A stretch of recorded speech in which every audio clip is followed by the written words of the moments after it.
Hi, welcome once again. I'm sure you are enjoying the class, right?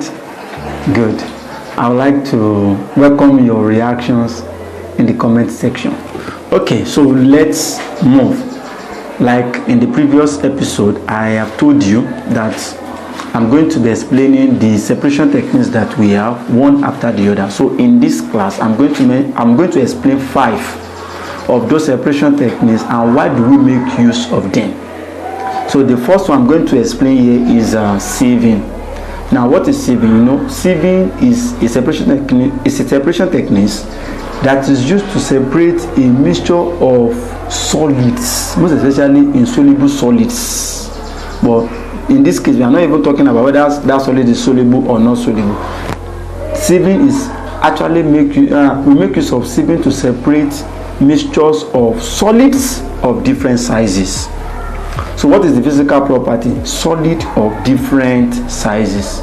Examples, when we have like yam flour or anything flour, definitely you have some particles inside and you make use of mesh of different sizes too. Do you get that? So in summary, sieving is used to separate mixtures of solids of different sizes. So the physical properties in that mixture is solid of different sizes. Do you get that? Good. Another one, which is the number 2, or before I move to number 2, what's the industrial application? It is very important. It is widely used in mining industry. They make use of this sieving in mining industry. There are so many other industries that use it too, but that's a bonus for you. Another one I'm going to mention here is magnetic separation. Magnetic separation is used to separate magnetic substance from non-magnetic substance with the use of what? Magnets. So what is the property there? The physical properties there is magnetic property.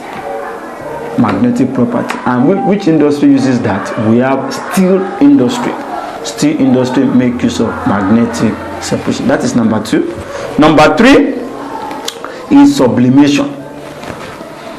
Sublimation is actually used to separate mixture of substance that can sublime from another substance that cannot sublime.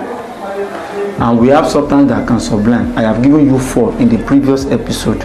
That we have 4 substances that can sublime. Can you mention them? 1, I'm listening. Shade, Kunle. 1, we have iodine crystal. 2, we have naphthalene. 3, we have camphor. 4, we have ammonium chloride. Those 4 are very, very important. Don't mention dry ice. So dry ice is carbon 4 oxide and it is not generally acceptable. So the 4 that I just mentioned now are generally acceptable. Those are the 4 substances that can sublime. So whenever you see those 4 substances in any mixture, you can easily think of sublimation, straightforward. Okay, that's number what now? That's number 3. So number 4,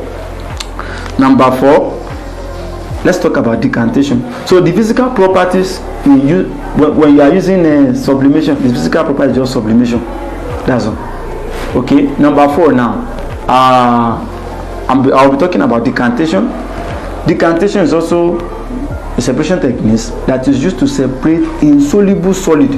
What are insoluble solids? Solid that cannot dissolve in water or in liquid, in a particular liquid. A solid that cannot dissolve in a particular liquid, we can call that substance insoluble solid. So decantation is actually used to separate an insoluble solid in a liquid. Decantation is used to separate insoluble solid in a liquid. So what is the physical properties you can make use of there? You can mention solubility and you can mention density, because automatically even density is acceptable than solubility, because that solid will definitely go down, will sink down at the bottom of that liquid. So you can easily take off the liquid. Do you get that now? Okay. And then the 5th one where I'm going to stop for this class is filtration. Filtration is also used to separate insoluble solid in a liquid. But in this case, for filtration, the solid must be very fine. I know you're asking me, do we have solid that are ugly? No. When I say solid that are very fine, it means that it looks like a powder, but it is insoluble. Take for instance chalk. Do you know chalk? So chalk, if you have a chalk powder inside water, instead of using decantation, you make use of filtration, because the solid is very fine. And the reason why we call it filtration is that we make use of a particular apparatus, or we call the apparatus or a reagent called filter paper, and that's why we call the process filtration. So the physical properties of that filtration too is solubility, and you can also make use of density as the physical properties. That is, because of solubility, the substance cannot dissolve. That's why we are making use of filtration, or because the density of that substance is high. That's why we are making use of filtration. So in this class now, I've been able to explain 5 separation techniques and why we make use of them. I have explained number 1. What's number 1? Sieving. Number 2, I have explained magnetic separation.